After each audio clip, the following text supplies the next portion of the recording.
Mi syakmat u MP Badon Burom Jongi u Dr. Ricky Eje Sengkon bandawa biang yaka bordar isu hapo kajela kamtam haka sinong lapangap te menta tongi asngap yaka jingkren u MP Badon Burom Jongi u Dr. Ricky Eje Sengkon haka bola dawa naka sorkar pedeng nakamta ka jinge jongka sinong lapangap haka bangala deb ban pynkylla syaka tin khasi hublei Mr. Sherman ngakwa ban wanra e kajing perkhat ka basngau khiaba haka biya dei bat kajing syakri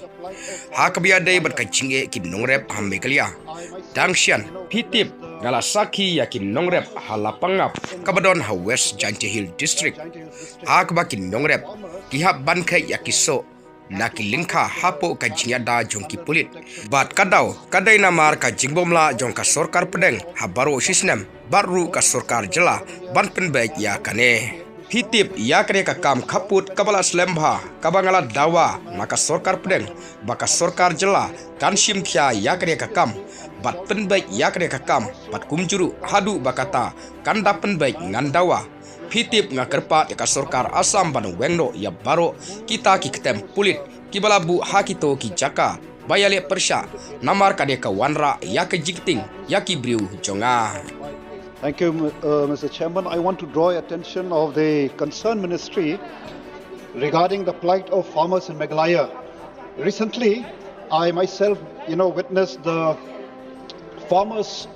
in Lapangap, which is in West Giant Hills district, where farmers they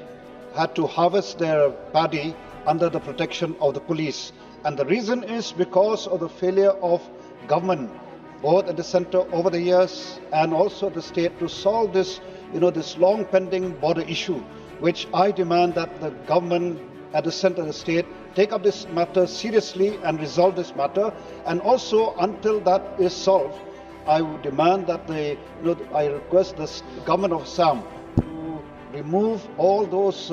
police camps which are set up in those disputed area, because this brings fear and insecurity to people of my